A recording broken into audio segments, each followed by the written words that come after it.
जबरदस्तीची लग्नगाठ भाग 7. मिहिका आजपासून हॉस्टेलमध्ये हाऊसकीपिंगच्या कामाला रुजू झाली होती. फॉर्मल ब्राऊन रंगाची पॅन्ट, त्यावर हलक्याशा ब्राऊन रंगाचं टी शर्ट, असा हाऊसकीपिंगवाल्यांचा पोशाख होता. मिहिकाने कधीच असे कपडे घातलेले नव्हते. तिला त्या कपड्यातून वावरणं जरा कठीण जात होतं, तरी ती प्रयत्न करीत होती. राधाने तिच्या सगळ्या स्टाफसोबत ओळख करून दिलेलीच होती. राधा रेखांच्या केबिनमध्ये तिथे तिने रेखासोबत मिहिकाची ओळख करून दिली. रेखा हॉटेलमध्ये जनरल मॅनेजर म्हणून गेली 10 वर्ष कार्यरत होती. रेखा मॅडम ही माझी बालमैत्रीण मिहिका आपल्याच हॉस्टेलमध्ये काम करणार आहे हाऊसकीपिंगमध्ये, तर प्लीज जरा सांभाळून घ्या, राधा रेखांकडे मिहिकाची ओळख करून देत म्हणाली होती. रेखा म्हणाली, ठीक आहे, मी सुरेशला सांगतो हिला काम समजावून सांगायला म्हणून. पण मिहिकाकडे बघून, काय नाव तुझं ते? रेखा एका हाताची चिटकी वाजवत मिहिकाला म्हणाली. मिहिका. मिहिका हळू आवाजात म्हणाली. रेखा म्हणाली, हा मिहिका, एकदा तुला काय काम करायचं आहे, कसं करायचं आहे सगळं दाखवता येईल, पण पुढच्या वेळी कामात चूक होता कामा नाही. मी ते सहन करणार नाही. जर चूक झाली तर तुझा 1 दिवसांचा पगार कापण्यात येईल. रेखाला तिच्या पोझिशनचा फार गर्वच होता, कारण हॉटेलचा सगळा स्टाफ रेखांच्या म्हणण्यानुसार काम करत होता. शिवाय हॉटेलचे मालक राजेश कुमार सरांची ती गर्लफ्रेंड होती. त्यात प्रेम वगैरे असं काही नव्हतं, फक्त पैशांसाठी ती राजेशच्या मागे पुढं करायची. रेखाने कामाची पद्धत सांगण्यावरून मिहिकाने मान डोलावली. सुरेश. रेखाने फोन करून तिला असिस्टंट सुरेशला बोलावलं. सुरेश लगेच तिच्या केबिनमध्ये आला. येस मॅम, सुरेश दमणीने म्हणाला. रेखा म्हणाली, ही मिहिका आहे. आजपासून ही येथेच काम करणार आहे हाऊसकीपिंगमध्ये. हिला घेऊन जा आणि सरळ काम समजावून सांगा. हो मॅडम. राधा मॅडमने आताच ओळख करून दिली यांची. सुरेश मिहिकाकडे बघत रेखाला म्हणाला. रेखा म्हणाली, जा आता आणि हिला काम दाखव, काय आणि कसं करायचं ते. रेखा डोळे मोठे करून सुरेशला म्हणाली. सुरेश जरा घाबरतच म्हणाला, हो मॅडम. राधाने डोळ्यांनीच तिला जायला सांगितलं. सुरेशने मिहिकाला मोप कसा करायचा, कॉरिडोर कसं साफ करायचं, एखाद्या रूमची कशी सफाई करायची सगळं दाखवून ठेवलेलंच होतं. मिहिका सुरुवातीला चुकायची, कळत नव्हतं तिला, घाबरायची ती, पण नंतर तिला समजू लागलं होतं. एका दिवसात मिहिका हॉटेलमध्ये बरीच कामं शिकलेली होती. रेखा नाही म्हटलं तरी तिच्यावर खुशच होती. दिवस पुढे सरकत होते. मिहिका आता बऱ्यापैकी हॉटेलमध्ये रुळलीच होती. हॉटेलमधल्या खूप लोकांना ती ओळखू लागलेलीच होती. हॉटेलमध्ये शिफ्टप्रमाणे काम करायचं. कधी कधी दोघींच्या शिफ्टची वेळ एकच असायची, पण दोघींचं काम वेगळं असल्याने कामांवर फारसं बोलणं होतच नसायचं. तर कधी कधी वेगवेगळी शिफ्ट नसायची, तेव्हा काय ते घरीच बोलायच्या, तेही भेट होईल तेव्हा. अधीमधी मिहिका नंदकिशोर आणि रत्नमालाला फोन करून त्यांची कुशाली घेत होती. त्यांनी देखील काही गरज लागल्यास नक्कीच सांग म्हणून सांगून ठेवलेलंच होतं. एक दिवस मिहिका आणि राधा दोघी एकत्रच हॉस्टेलमधून त्या राहत असलेल्या हॉटेलमध्ये जाण्यासाठी निघालेल्याच होत्या. रात्र बरीच झालेली होती. रस्त्यांवर निवडकच लोक होते. गाड्याची वर्दळ पण खूप कमी झालेली होती. मध्येच एखादी दुसरी गाडी रस्त्यावरून जात होती. त्याच हॉस्टेल रस्त्याच्या दुसऱ्या बाजूला काही अंतरावरच होतं. रस्त्याच्या कडेला एक ब्लॅक मर्सिडीज उभी होती. मिहिका आणि राधा आपल्याच धुंदीत रस्ता पार करून दुसऱ्या बाजूला जाण्यासाठी वळणारच तोच समोरून एक गाडी भरधाव मिहिका आणि राधाच्या दिशेने येताना दिसली. त्यातून 5-6 माणसं उतरली आणि त्या मर्सिडीजवर गोळ्या झाडू लागली. मिहिका आणि राधा दोघी पण घाबरलेल्याच होत्या आणि धावत जाऊन एका गल्लीत शिरल्या आणि लपून राहिल्या. त्यांच्या चेहऱ्यावरून कळत होतं की ते मामूली माणसं नसून गुंडच होते. त्यांनी धडाधड त्या मर्सिडीजवर 10-12 गोळ्या फायर केल्या. मिहिका म्हणाली, राधा चल इथून. मिहिका खूप घाबरलेली होती, पण राधाला बघायचं होतं नक्की काय चाललेलं आहे म्हणून त्यामुळे ती भिंतीच्या आडून होऊन लागली बघायला. राधा म्हणाली, अगं थांब, कदाचित त्या गाडीतल्या माणसाला गोळी मारली यांनी. राधा मिहिकाला हळू आवाजात म्हणाली. मिहिका म्हणाली, काय? मिहिका थोड्या मोठ्या आवाजात ओरडली. तिचे पाय लटपटू लागलेले होते. राधा म्हणाली, शू, अगं ओरडतेस काय? त्या लोकांची तुझा आवाज ऐकला ना तर त्या मर्सडीजवाल्यांना नंतर मारतील. आधी आपण जाऊ लवकात. राधा मिहिकाच्या तोंडांवर हात ठेवत म्हणाली. त्या माणसांपैकी एकाने बंदूक दाखवून गाडीत बसलेल्या व्यक्तीला बाहेर यायला सांगितलेलंच होतं. गाडीतील व्यक्ती तोंडात चिंगम चगडत बाहेर आला. त्याला बघून राधाचे डोळे मोठेच झाले. राधा म्हणाली, अरे हे तर रवी सर आहेत. ओ गॉड, हे लोक यांना मारायला आलेत का? राधाने त्या मर्सडीजमधून बाहेर आलेल्या व्यक्तीला ओळखलं. काय? कोण? तू ओळखतेस का यांना? राधाच्या चेहऱ्यांवरचे बदललेले भाव बघून, तिच्या तोंडून त्या व्यक्तीचं नाव ऐकून मिहिकाने राधाला विचारलंच. राधा म्हणाली, अगं हे आपले जुने कस्टमर आहेत. 2 दिवसापासून आपल्या हॉटेलमध्येच आहेत. ते येत जात असतात अधूनमधून बेंगलोरला, म्हणून मग त्यांनी एक रूम बुक करूनच ठेवलेली आहे आपल्या हॉस्टेलमध्ये. पण याची काय दुश्मनी असेल त्या लोकांशी? राधाने रवीबद्दल थोडीफार माहिती मिहिकाला सांगितलेलीच होती. इकडं रवी बाहेर आल्यावर त्या लोकांच्या समोर उभा राहिला. पाठीमागे वळून आपल्या मर्सिडीजकडे बघू लागला. मर्सिडीजवर झाडलेल्या गोड्यांकडे बघत त्या माणसाला म्हणाला, कोणी झाडल्या रे माझ्या गाडींवर गोड्या? रवीने विचारलं आणि पाठीमागे गाडीला टेकून उभा राहिला. मी झाडल्या गोड्या. बोल, काय करायचं? काय करशील माझं? ज्याने त्याच्या गाडीवर गोड्या झाडल्या तो पुढे येऊन रवीची कॉलर पकडत म्हणाला होता. रवीने थंड चेहऱ्याने त्याच्याकडे बघितलं. दुसऱ्या क्षणाला तो माणूस कळवळला, जमिनीवर पडला होता. सगळे थोडे दचकून एक पाऊल मागे झाले. नंतर सगळे सावध होऊन एकत्र त्यांच्यावर धावून आले. मिहिका आणि राधा डोळे फाडून एखाद्या पिक्चरमधली फायटिंग असावी तसं बघत होत्या. रवीने बहुतेक लोकांना जमिनीवर पाडलेलंच होतं. सगळे कळवळत होते, विहडत होते. राधा आणि मिहिका आश्चर्याने त्यांच्याकडेच बघत होत्या. एखाद्या माणसाने 4-5 गुंडांना मारलेलंच होतं. नक्कीच हा माणूस कुठला तरी गुंड टोळींचा मोहरका असणार, म्हणून एवढे लोक त्याला मारायला आलेले आहेत. राधा रवी कडे बघत मिहिकाला म्हणाली. मिहिका म्हणाली, मला नाही वाटत. बघ ना किती सभ्य वाटतोय ना. नक्कीच हे लोक चोरी करायला आले असणार. पण तिची नजर रवीवरच होती. राधासोबत बोलता बोलता मिहिकाने रवीच्या पाठीमागे चाकू घेऊन हळूहळू येत असलेल्या त्या गुंड्यांपैकी एक जण दिसला होता. आता तो रवीवर वार करणार. तेवढ्यातच मिहिका जोरात ओरडली, साहेब मागे. रवीने मिहिकाकडे बघून लगेच मागे फिरून त्या चाकू पकडलेल्या गुंडांची मान आपल्या पंजात पकडली. त्याची पकड एवढी जोरात होती की त्या गुंडांचा चेहरा पूर्ण लाल निळा झाला होता. हातातला चाकू खाली पडला. आपल्या साथीदारांची अशी हालत बघून जमिनीवर लोळत पडलेले सगळे कसे बघे उभे राहून त्यांच्या गाडीत बसून पळालेलेच होते. रवीने त्यांच्या गाडीकडे बघितलं आणि हातात पकडलेल्या गुंडाला बाजूला असणाऱ्या एका दुचाकीवर फेकून दिलं. तो तेथेच बेशुद्ध पडला. रवीने त्याच्याकडे एक नजर बघितली. नंतर तेथून त्याला मगाशी आवाज आला त्या दिशेने बघितलं. पण मिहिका जशी ओरडली, राधाने लगेच तिला मागे खेचून गेली होती. पण रवीने तिला पाहिलेलंच होतं. मिहिका ज्या दिशेला होती तेथेच बघत त्याने त्याच्या पॅन्टच्या खिशातून मोबाईल बाहेर काढला. एक नंबर डायल केला. फक्त रिंग जात होती. त्याने रागात गाडीच्या बोनटवर जोरात थाप मारली. राधा आणि मिहिका घरी आल्या धावत. आपल्या रूममध्ये येऊन राधा घटाघटा पाणी प्यायला लागली आणि मग तिने मिहिकाला प्रश्न विचारायला सुरुवात केली. राधा म्हणाली, अगं ये, काय करत होतीस ग तू? तुला सांगितलं होतं ना गप्प बस म्हणून. का ओरडलीस? अगं त्याने आपल्याला काही केलं म्हणजे तर. तू ना मिहिका, खरंच देव करो ना त्याने आपल्याला पाहिलं नसावं. मिहिका म्हणाली, का? जर त्याने आपल्याला पाहिलं असेल तर काय होईल? मी तर उडत त्याचा जीव वाचवला ना, नाहीतर त्या गुंडाने त्याला मारलं असतं. मिहिका शांत शब्दात म्हणाली.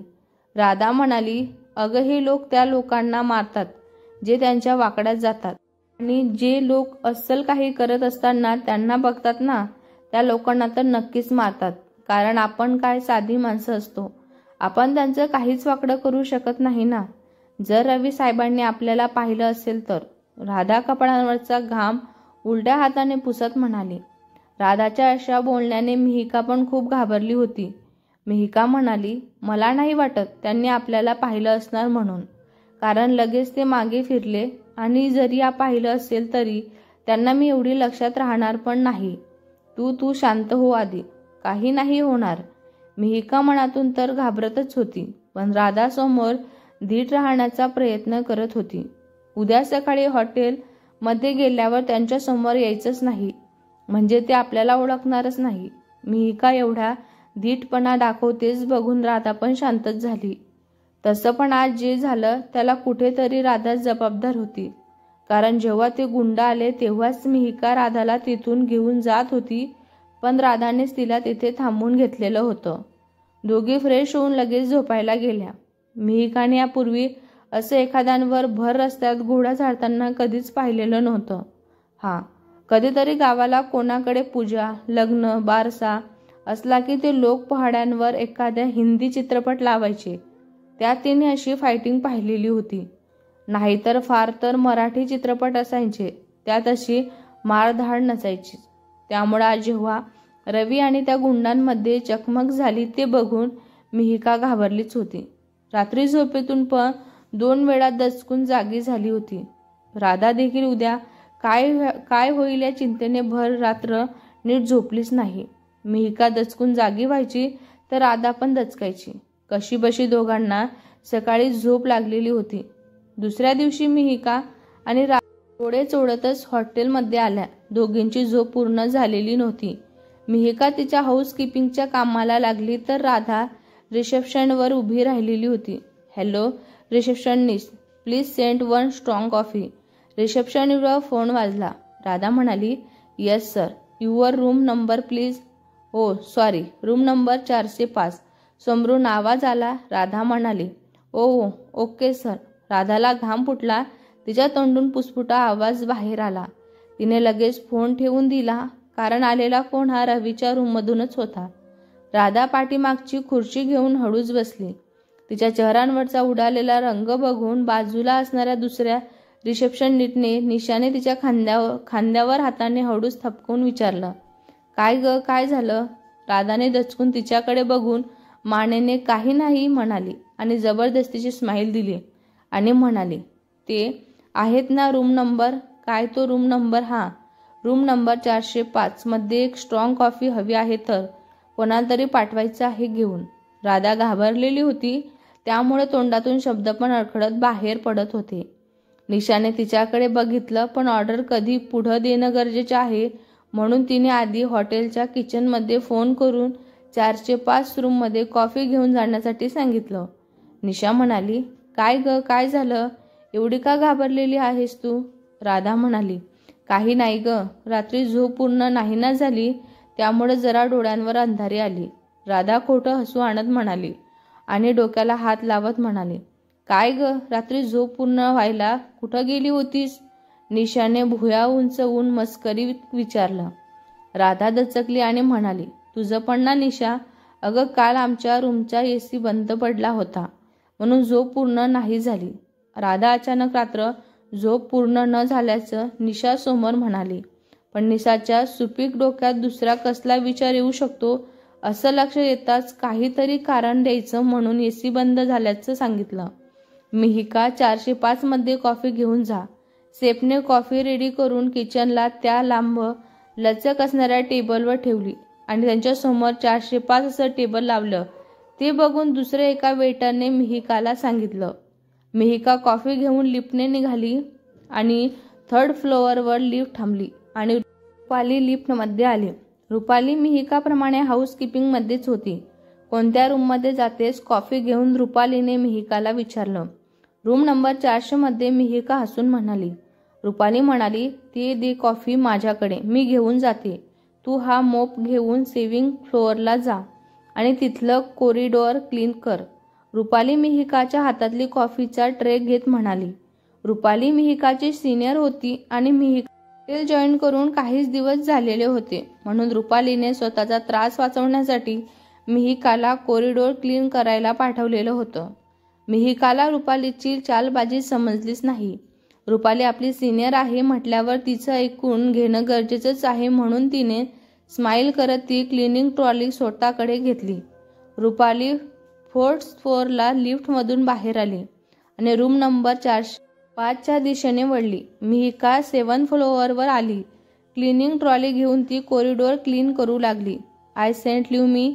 कोणाचा तरी आवाज मिहिकाच्या कानावर आला म्हणून मिहिकाने मागे वळून बघितलं.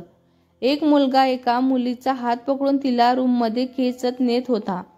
मिहिकाने लक्ष नाही दिलं कारण खूप वेळ व्हायचं की कपल हॉटेलमध्ये भांडायचे. कधी कधी त्यांच्या भांडणाचा आवाज रूमच्या बाहेर यायचा. कधी कधी रागाने कोणीतरी एक पार्टनर निघून जायचं. त्यामुळे हेही तसंच काहीचं असेल असं समजून मिहिकाने दुर्लक्ष केलं. पुन्हा त्या मुलीचा आवाज आला. कदाचित रूमचा दरवाजा नीट लॉक केला नव्हता. राकेश, समर, जस्ट लिव्ह मी. मला आताच्या आता इथून जाऊ द्या, नाहीतर यांचे परिणाम चांगले होणार नाहीत. त्या मुलीचा पुन्हा आवाज आला. मिहिका पुन्हा दुर्लक्ष करून पुढे जाणार होती, पण तिच्या मनात काहीतरी आलं आणि ती त्या रूमच्या भिंतीला टेकून उभी राहून त्यांचं बोलणं ऐकू लागली. ओ हो शोना बेबी, कम ऑन. तू येथे तुझ्या मॉम डॅडला हे सांगून आली आहेस की तू तुझ्या फ्रेंडच्या घरी लग्नाला चाललेली आहेस. जर तुझ्या मॉम डॅडला कळालं की तू माझ्यासोबत या हॉटेलमध्ये बिफोर मॅरेज हनीमूनसाठी आलेली आहेस तर काय होईल माहीत आहे ना. राकेश दात काढत म्हणाला आणि बाजूला उभा असणाऱ्या समरला ताडी दिली. समर म्हणाला, यार तुझी गर्लफ्रेंड तर काही कॉर्पोरेट नाही करत. तू तर म्हणाला होतास ना खूप ओपन माइंडेड आहे, जाम खुश करेल, पण यार ही तर नाटकच करते. शोना म्हणाली, राकेश तू माझ्याबद्दल असं सांगितलं आहेस तुझ्या मित्राला. मी कोण आहे, तुझी गर्लफ्रेंड ना. आपलं प्रेम आहे ना एकमेकांवर. हो ना राकेश, आहे ना प्रेम. आपल्यात असलेलं प्रायव्हेट मोमेंट तू असं तुझ्या मित्रांना सोबत कसं शेअर करू शकतोस. तुझ्यावर विश्वास ठेवून मी येथे आले आणि तू मला तुझ्या मित्रांसोबत. शी, how cheap. Rakesh, I hate you. Shona राकेशची कॉलर पकडून रडू लागले. समर म्हणाला, अरे राकेश ही खूप बोलते रे. चढलेली दारू आणि हिची नशा सगळी खराब करते रे. एक काम कर, हा घे रुमाल आणि कोंब तिच्या तोंडात. समर शोनाचे दोन्ही हात तिच्या पाठीमागे मुरगाळत राकेशला म्हणाला. मिहिकाला दरदरून घाम फुटला. काय करावं काही कळेना. तिला तिच्यासोबत झालेला अत्याचार आठवला.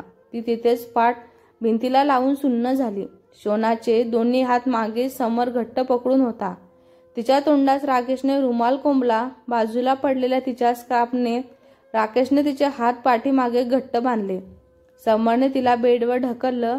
ती बेडवर पडून रडत मानेने नाही करत मागे मागे जात होती. पण समरने तिचा एक पाय पकडून जोरात आपल्याकडे खेचला. तोंडात कोंबलेल्या बोळ्यांमुळे ओरडता येत नव्हतं, तरी ओरडण्याचा असफल प्रयत्न करत होती. मोहितने कसं आपल्याला पट्ट्याने मारलं होतं हे आठवतच मिहिका शुद्धीत आली. सोनाचा पुसट आवाज कानात घुमला. मिहिका म्हणाली, नाही, हे कधी माझ्यासोबत घडलं ते माझ्या डोळ्यांनीच देखत मी अजून कोणासोबत असं होऊ देणार नाही. मला काहीतरी केलंच पाहिजे. मिहिका हिम्मत करून रूममध्ये गेली. काय करताय तुम्ही हिच्यासोबत. सोनासोबत त्या दोघी पण आवाजाच्या दिशेने पाहिलं. समोर मिहिका उभी होती. राकेश म्हणाला, ए तू वेटर आहेस ना, निघ इथून. असं कोणाच्या रूममध्ये नसतं यायचं. एवढे बेसिक मॅनर्स नाहीत का. निघ इथून, नाहीतर कंप्लेंट करीन तुझी. राकेश बेडवरून खाली उतरत मिहिकाला रूम बाहेर जायला सांगत होता. तिच्या पेहरावावरून ती हॉटेलच्या स्टॉपमधली आहे हे त्यांना कळालेलंच होतं. मिहिका म्हणाली, नाही, मी नाही जाणार. सोडा तुम्ही तिला आत्ताच्या आत्ता, नाहीतर मी आमच्या इन्चार्ज रेखा मॅडमकडे तुमची कंप्लेंट करेन. मिहिका तेवढ्यातच धीराने त्या दोघांना बोट दाखवत म्हणाली होती. सोना मिहिकाला बघून जरा सावध झाली. ती मिहिकाकडे मोठ्या आशेने बघू लागली. मिहिकाने एक नजर तिच्यावर टाकली.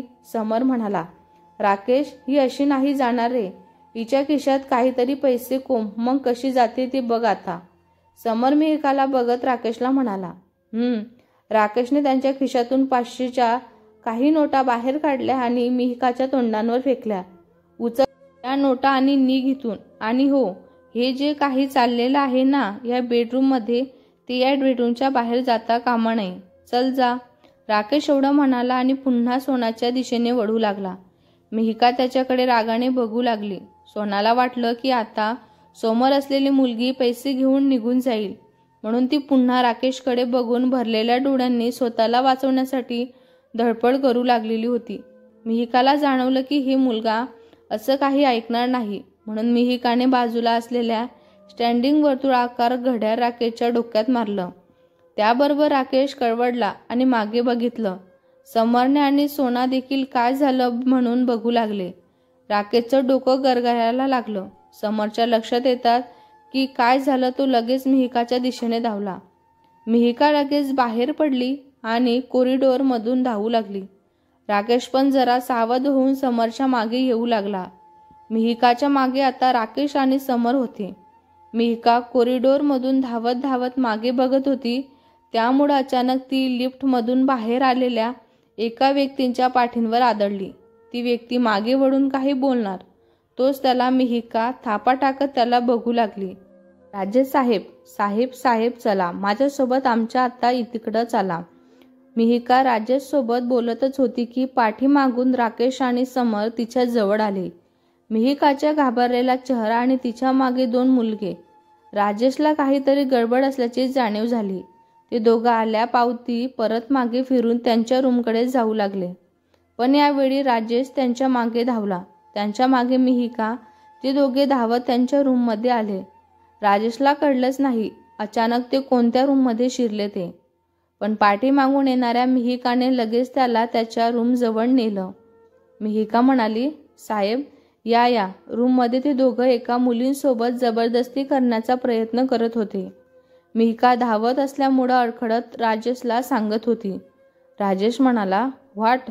राजेश एवढं बोलून त्या रूमचा दरवाजा ठोकू लागला. पण दरवाजा आतून लॉक होता, म्हणून तो पुन्हा दरवाजा ठोकू लागला. त्याने रेखाला कॉल करून रूमची मास्टर की आणायला सांगितलेलीच होती. कॉरिडॉरमधून काहीतरी आवाज येत असल्याने बाकीच्या रूम्समधले कपल फॅमिलीज आपल्याला दरवाजा उघडू बाहेर येऊ लागले. रेखा लगेच मास्टर की घेऊन आली. राजेशने मास्टर कीने त्या रूमचा दरवाजा उघडला. आतमधली परिस्थिती बघून काही वेळेसाठी राजेश देखील घाबरलाच होता. मिहिका आणि रेखा तर घाबरून ओरडायलाच तेवढ्यातच बाकी होत्या. समोर खिडकीजवळ ते दोघे उभे होते. त्यांनी सोनाचे हातपाय बांधून खिडकीत बाहेरच्या बाजूला असणाऱ्या कडेवर उभं केलेलंच होतं आणि तिचे दोन्ही हात खांद्यांजवळ पकडून ते दोघे उभे होते. सोनाच्या तोंडात अजूनही रुमालांचा बोळा कोंबलेलाच होता. एवढ्या उंचांवर तिला उभं केल्यामुळं ती घाबरून रडत होती. राजेश म्हणाला, what nonsense is this? Leave her light now, otherwise I will call the police. Leave her and surrender. Rajesh त्या दोघांना म्हणाला आणि त्यांच्या दिशेने हळूहळू पाऊल टाकू लागला. समर म्हणाला, डोंट मूव्ह मिस्टर, नाहीतर या मुलीला आम्ही येथून सोडून देऊ. समर ज्या हाताने सोनाला धरून उभा होता तो हात जरा लांब करत राजेशला म्हणाला. राजेश म्हणाला, no don't do that. What you want I will give you. Rajesh त्यांना म्हणाला, कारण एकतर त्या मुलीचा जीव वाचावा आणि दुसरा हॉटेलच्या अब्रूंचा देखील प्रश्न होताच, म्हणून त्याने नमती बाजू घेत त्यांना विचारलं.